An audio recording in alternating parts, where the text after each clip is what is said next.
Mr. Chairman, members of the committee, 78 years ago, following the decimation of over 6 million Jews in the Holocaust, the world made a two-word promise: never again.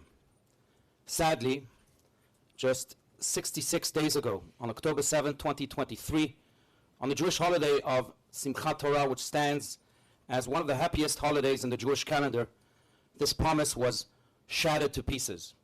Yes, just 66 days ago, evil Hamas terrorists, as we all know, launched the deadliest attack on Jews ever since the Holocaust, with the rape, murder, mutilation of over 1,400 Jews and the kidnapping of over 240 innocent men, women, and children.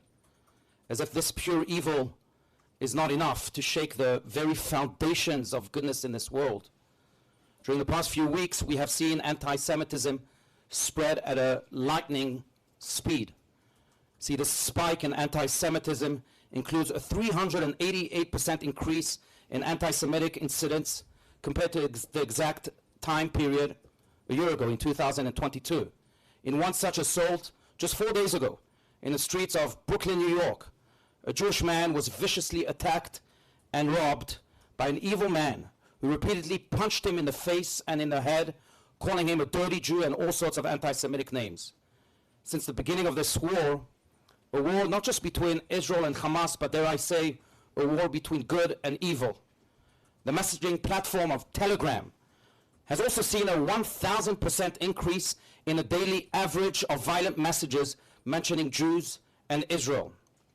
But these are not just assaults that are happening far, far away from us. Right here, in our backyard, in a high school in Scottsdale, Arizona, where many of my students study, a 16-year-old Jewish student shared with me just a few days ago that he was attacked just for being a Jew by fellow students who held a pro-Palestinian protest on the premises of the school during school hours. Anti-Semitism, friends, comes in all sorts of forms. In the Middle Ages, we were hated because of our religion. Before the Holocaust, we were hated because of our race. Today, we are hated because of our state. But make no mistake about it, anti-Zionism is anti-Semitism. Let me clarify.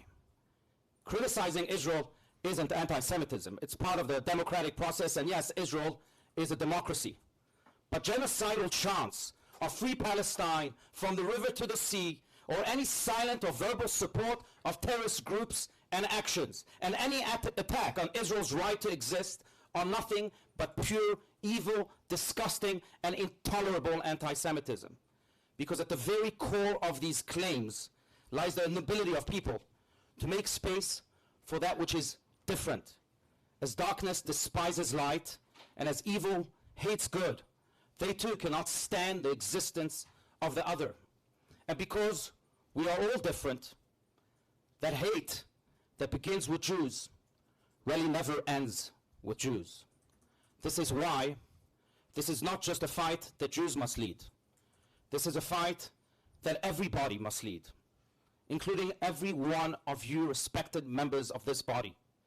I thus encourage you, Mr. Chairman, and members of this committee, to do indeed everything in your power to eradicate this cancer of anti-Semitism from our society.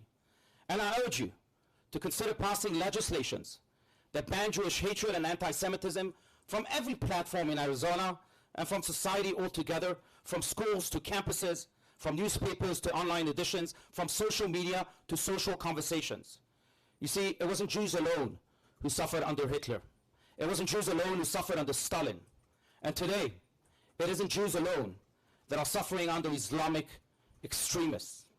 In the words of the chief rabbi of Great Britain, Rabbi Jonathan Sacks of blessed memory, anti-Semitism is the world's most reliable warning sign of a major threat to freedom, humanity, and the dignity of difference. In conclusion, allow me to mention that I believe that it is no coincidence that we are having this hearing today during the festival of Hanukkah, the Festival of Lights. You see, 22 centuries ago, Israel was invaded by Antiochus V, an evil Greek dictator. He imposed these evil decrees on the Jews. A small group of Jews, the Maccabees, fought for their religious freedom And miraculously, they won a stunning victory against the most powerful army of the ancient world. The Maccabees had neither weapons nor numbers, but they possessed the Jewish spirit, a spirit that is infused with the biblical words in which we find the commandment of God to Moses and of Moses to the Jewish people: choose life, not death. Choose blessings, not curses. And with that spirit, they fought and they won. And they taught us to never believe that a handful of dedicated people cannot change this world. The Maccabees did then, and so can we together do today. Because as one great rabbi, Rabbi Shneur Zalman of Liadi, once put it, a little bit of light can expel a lot of darkness. And so, friends, today I urge you to join hands together and let's fight this war for freedom and for all that is good in this world. Let us not rest until the evil darkness of anti-Semitism is expelled with our light.